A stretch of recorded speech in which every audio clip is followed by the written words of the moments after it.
இவ்வளோ உயிரோட்டமான உறவுகள் இருந்ததுன்னு பார்க்க தவறிட்டாங்கல்ல அல்லவா? நல்ல விஷயம். அப்போ இது ஏன் சொல்ல வர்றோம் அப்படின்னு கேட்டிங்கன்னா, இப்போ எல்லாமே இதை வந்து கொஞ்சம் மெக்கானிக்கலாக பார்த்துறாங்க. ஐயா உயிரோட்டமாக பாருங்கிறதா, எந்த ரீதியில் பார்க்காதீங்க.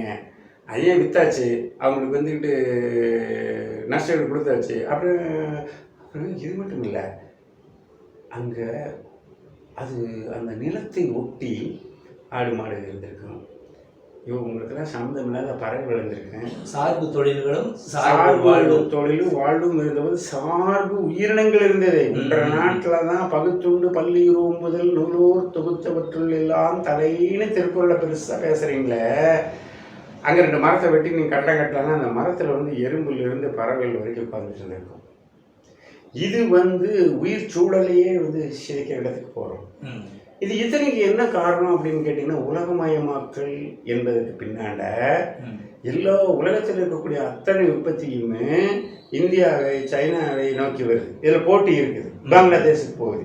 அப்போ இப்போ இன்றைக்கி வந்து என்ன சொல்கிறாங்கன்னு சொன்னோன்னா, நான் இத்தனை பேருக்கு வேலை வாய்ப்பு கொடுக்கணும், அதனால் வெளிநாட்டிலேருந்து மூலதனத்தை நான் வந்து இறக்குமதி பண்ணி இங்கே தொழிற்சாலை. அப்போ இங்கே குறிப்பிட்ட நபர்கள் பாதிக்கிற மாதிரி இருக்குது. அவங்களுக்கு வேலை கிடைக்கிறவங்க வந்துக்கிட்டு எனக்கு வேலை கிடைக்குதும்பாங்க, இழக்கிறவங்க வந்துக்கிட்டு இதுக்கும் இது நடுவே இதன் ஊடாக நீங்கள் பார்க்கும் பொழுது இவ்வளோ விஷயங்கள் இருக்குது, இவ்வளோ செய்திகள் இருக்குது. இது யாரும் பார்க்கறதில்ல. அப்போ நிலத்தினுடைய உடைமையாளனுக்கும் நிலம் இல்லாமல் தங்கள் உழைப்பை மட்டுமே நம்பி வாழ்ந்தவர்களுக்கும் இந்த நிலம்தான் பொதுவாக இருந்துச்சு. 2 பேர்த்துக்கும் நடுவில் என்ன ஒருன்னா, நான் நில உடைமையாளன், என் வந்து உழைப்பை உடைமையாளன், கூலி உழைப்பாளி இல்லைங்களா? இப்போ இதையெல்லாம் வந்து அரசு வந்து இப்போ வந்து கொஞ்சம் பேர்த்துக்கு தான் வேலை கிடைக்கும். ஆனால் நிலத்திலேருந்து வரக்கூடிய உணவு என்பது எத்தனை பேருக்கு சோறு போடுது அப்படிங்கிறது யாருமே வந்து நம்ம இந்த பார்வையை மாற்ற வேண்டியிருக்குது. உலகம் இப்படி ஒரு போக்கில் போயிட்டுருக்குது. உலகமயமாக்கல் அப்படிங்கிறதுல வந்து இருக்குது. இது கட்டப்பட்ட தொழிற்சாலை, அதில் ஏதோ தேவைப்படும் நபர்களுக்கு மட்டும்தான். ஆமாம், அவ்வளோதான் எண்ணிக்கை அளவில். ஆனால் அதை விட குறைந்தவர்கள் கூட நேரத்தில் வேலை செய்யலாம். ஆனால் அவங்க உற்பத்தி செய்யக்கூடிய உணவு இருக்கு இல்லைங்களா, அந்த விளைச்சல் உணவு நிறைய பேருக்கு வந்து சென்றடையும், விவசாயத்தின் மூலமாக வருது. ஆமாம். அப்போ இது என்னென்னு இப்போ நம்மளுக்கு என்ன பார்க்குறாங்க அப்படின்னு கேட்டிங்கன்னா, வளர்ச்சி அப்படின்னு போகும்போது நிலம் பெரிய அளவில் பாதிக்குது, நிலம் மாறுபடுது. இது வந்து வீடுகள், தொழிற்சாலைகள், மற்ற கடகணிகள், இன்னும் வந்து பார்த்திங்கன்னா பஸ் ஸ்டாண்டு, நம்ம நிறைய வந்து அதுக்கான இப்போ நீங்கள் எங்கே பார்த்தீங்கன்னா நம்ம பஸ் ஸ்டாண்டு அப்படிங்கிறது வந்து இருக்கு இல்லைங்களா, பேருந்து நிலையம் வந்து மாறிட்டே இருக்குது. இப்போ கோவையிலே பார்த்தீங்க அப்படின்னு கேட்டிங்கன்னா வடலூர் ஒரு பெரிய பிரச்சனையாக அவங்க சொல்கிறாங்க. ஒவ்வொரு ஊர்கள்லேயும் வந்து பேருந்து நிலையத்தை கொண்டு ஊரை வெளியே ஒட்டி போடும் பொழுது அந்த நிலம் பெரிய அளவில் வந்து வேறு மாதிரி கையை கொடுக்கறது. அப்புறம் ரியல் எஸ்டேட்.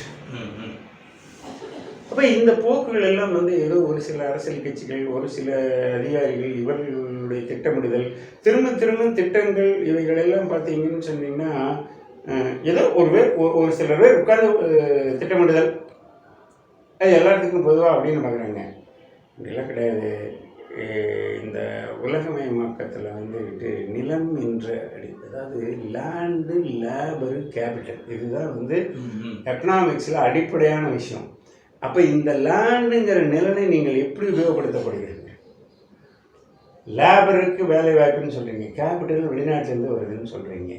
ஆனால் நிலம் நமது. இந்த நிலத்தை ஒட்டி இருக்கக்கூடிய நீர்நிலைகள், அதில் இருக்கக்கூடிய மற்ற உயிரினங்கள், மரம், செடி, கொடிகள், இது எல்லாமே வந்து பார்த்திங்கன்னா உலகத்துக்கான உற்பத்தி இங்கே நடத்துகிறதை வந்து பெரிய நம்ம முன்னேற்றமாக எந்த ஒரு திட்ட நபரையும் எந்த ஒரு அரசியல் கட்சியையும் நாம் வந்து எதுவுமே சொல்லலை.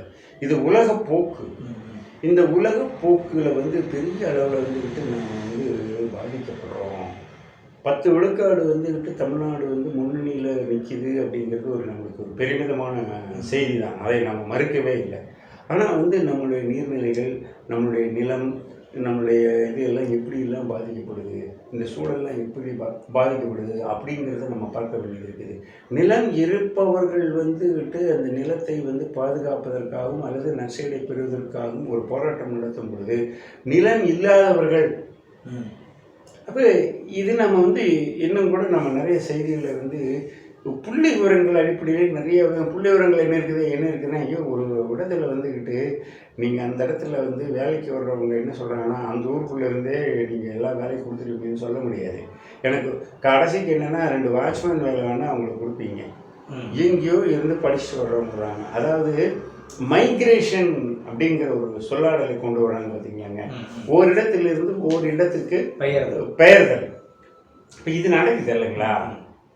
அப்போ என்ன இது அப்படின்னு கேட்டிங்கன்னா, நீங்கள் வந்து அந்த ஊருக்குள்ளே இருந்துட்டு வந்தவங்க வந்து ஒரு விதமான மனநிலை பாதிக்கப்படக்கூடியதெல்லாம் யாரும் பார்க்கறது இல்லை. ஆனால் உடம்புக்கு இளைய தலைமுறை வந்து ஓடிட்டே இருக்குது. நான் வந்து அமெரிக்காவுக்கு போகிறேன், நான் வந்து நியூசிலாந்து போகிறேன், நான் வந்து சுவிட்சர்லாந்து போகிறேன், நான் வந்து அங்கே போகிறேன், இங்கே போகிறேன், பெங்களூர் போகிறேன், ஹைதராபாத் வேலைக்கு போகிறேன், சென்னைக்கு போகிறேன்னு சொல்கிறீங்க. அப்படியே நம்ம வந்து இப்போ ஒவ்வொரு ஊராக மெதுவாக அப்படியே போய் பார்க்கும்பொழுது ஒரு சில விஷயங்கள் வந்து நமக்கு தெரிய வருது. இப்போ நம்ம கோவையே எடுத்துட்டிங்கன்னா, கோவையில் வந்து விட்டு ஒரு 40 ஆண்டுகளுக்கு முன்னாடி